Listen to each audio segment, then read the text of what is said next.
Today we're going to talk about noun derivations. We'll talk about the meaning of derived nouns. Before then, I'd like to welcome you to our English lesson. I'd request you to talk to us. Our Twitter handle is at elimu_ke and our Facebook page is elimutv. Kindly follow us, leave your comments, drop your questions. We shall tend to them as we move on. I am your teacher, Sally Ngware. Today we are going to talk about nouns and where they come from. When we talk about derivations, we'll know where nouns are derived from. And maybe in the course of the lesson, we shall also come across other words that are derived from other words. Yes. Let's start by underlining our today's lesson's objectives. They are only two. So the first one is that by the end of the lesson, you should be able to define noun derivation. You should be able to tell what we mean by saying noun derivation. And you should also be able to identify derived nouns in sentences. You should be able to tell this is a derived noun. It has been derived from a certain verb. Or this is a certain verb, it has been derived from a certain noun. And that basically is what our today's lesson entails. So to start with, maybe we shall look at what derivation is. And a derived word is a word formed from another word. Or basically, something that comes from something else, a substance that is created from another substance. What about noun derivation? In linguistics, noun derivation can be defined as the process of forming a new noun on the basis of an existing word or adding suffixes to words and forming or granting those words or taking them to another word class. Let us look at the word happiness and unhappy. When we talk about the word happiness and unhappy, both of those two words have been derived from the word happy. So if we could allow me say that happy is the mother of happiness and unhappy, I think it would be simple. If we talk about determination and determine, and if we say that maybe the two words belong to the mother word determine, that is determination and determine, we could say that they have been inflected to fall into different word classes. So, it often involves the addition of a morpheme in the form of an affix such as ness, an, and Asian in the preceding examples. So, if maybe we could get back to knowing what affixes are, an affix could either be a prefix or a suffix, and a prefix is added at the beginning of the word. For example, from the word happy, we could have unhappy. So, an is a prefix because it is coming before the root word, and a suffix comes at the end of the word. For example, happiness from the word happy has been suffixed or has been added ness to form happiness, and those are what we call affixes. An affix could either be a prefix or a suffix. But today we're going to talk about noun derivation. Examples of some common agent nouns or examples of some common derived nouns in English are organized, of course, by the suffixes er, or, and ar. We have the category of verbs and nouns. At this point, maybe we would say that most nouns are derived from verbs. Most nouns are derived from verbs, or they are formed from verbs. Let us start by the first example, bake. Bake is a verb, and from the verb bake, we have the noun baker. It's a matter of adding an R and the word changes to a noun. We have clean, and to form a noun from the verb clean, we only add ER, or basically what we're referring to as a suffix ER to form cleaner, one who performs the duty of cleaning. Next, we have dance, and we are adding an R to the verb dance to form dancer, to mean the person who undertakes or the person who performs the act of dancing. We have employ. We are adding the suffix ER to form employer, one who has been employed. And at this point, I'd kindly maybe talk about the difference between the terms used to refer to the person who is employed and the person who employs. So, if you employs, you are the employer, and if you're employed, then you're the employee. Get me right? If you employs, you're an employer, and if you're employed, you're an employee. So from the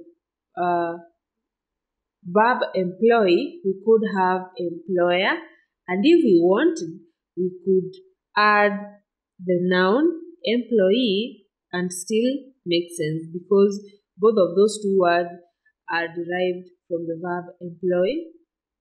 Next, we have farm, and from the verb farm, we have farmer. Remember, the word farm could also be a noun if you are referring maybe to the farm itself, the piece of land, the piece of soil. If you are referring to that, then that would be a noun. But if you are talking about the action of going to the farm and performing some gardening activities, then that is to farm, and that is a verb, and from there we derive the noun farmer. Garden, the same. If you are referring to the activity of gardening, then that is a verb. But if you are talking about the piece of land itself, which is a garden, that is a noun.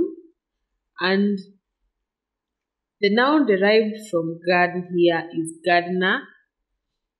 Let us look at lead. If you wanted to form a noun from the verb lead, you'd only add ER to form leader. Listen, we have listener. Manage, we have manager. Mourn, we have mourner. Observe, observer. Paint, we have painter, of course, one who paints. More inflected nouns: publish, publisher. Read, we have reader. Research, we have researcher. Sell, seller. Teach, teacher. Travel, traveler. Use, user. Writer, write, we have writer. Conduct, we have conductor. Act, we have actor. Administrate, we have administrator. Advise, we have advisor. Animate, we have animator. We have audit and auditor. Educate, we have educator. Govern, we have governor, meaning one who governs. Instruct, instructor, one who instructs. Event, we have inventor. Investigate, we have investigator. Negotiate, one who negotiates would probably be a negotiator. Operate, we have operator. Possess, we have possessor. Sail, we have sailor. And we move on. This lesson reminds me of people and their careers, because we see that most verbs are forming maybe careers. So that if we have farm, we have farmer, that is an occupation. Sail, we have sailor, and such. Drive, we have driver. So you can say that most of these agent noun, or we could say that most of these derived nouns belong to the class of nouns, and they are referring to people's careers or occupations, but not all of them. We have difference whenever it comes to English nouns. And maybe to guide us through how we form agent nouns, for verbs spelled with a final consonant preceded by either two vowels or additional consonants, or with a vowel preceded by a consonant, you simply add the agent suffix. And previously we have said that agent suffixes could be r, er, or or. So to form the agent noun of act, we have actor. Design, we have designer. Ski, we have skier. And teacher, we teach, we have teacher. For verbs spelled with a final W, X, or Y preceded by a vowel, we simply add the agent suffix. For example, box. For verbs spelled with the final W, X, or Y preceded by a vowel, we simply add the agent suffix. Box, we add ER to form boxer. Brew, we add ER to form brewer. Play, we add ER to form player. Survey, we add OR to form surveyor. For verbs spelled with a final silent E preceded by a consonant, you drop letter E and then add the agent suffix. Drive, we add ER to form driver. Love, we add ER to form lover. Observe, we add R to form observer. Supervise, we drop E and replace that with O and R to form supervisor. For verbs spelled with the final Y preceded by a consonant, you change the Y to I and then add the agent suffix. Cry, we have crier. I don't know whether that refers to someone who really likes to cry. Fly, we add ER to form flyer. Supply, we have supplier. Of course, we drop Y and replace that with IER, or what we're referring to as the agent suffix. Worry, we drop again Y and then we add IER, and that reminds me that instead of being a warrior who worries a lot, you should be a warrior, one who is ready to get into war, maybe. For two-syllabled verbs, mostly that are spelled with the final LE, you remove the E and then add the agent suffix. For example, we have cobble, we have cobbler. Handle, we have handler. Meddle, we have meddler. And tumble, we have tumbler. For two-syllable verbs spelled with the final ER, you simply add the agent suffix. For example, discover, discoverer. Gather, gatherer. Murder, murderer. Suffer, sufferer.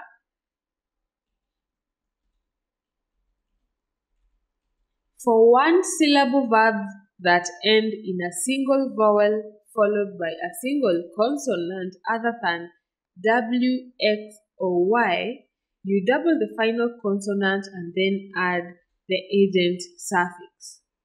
For one-syllable verbs that end in a single vowel followed by a single consonant other than W, X, or Y, you double the final consonant and then add the agent suffix.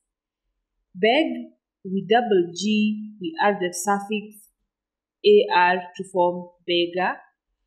Drum, we double M and then add the agent suffix ER. Jog, we double the G and add the agent suffix ER to form jogger. Plan, we double N and then add this agent suffix ER to form planner. For two-syllable verbs that end in a single vowel followed by a single consonant other than W, X, or Y, you double the consonant and then add the agent suffix.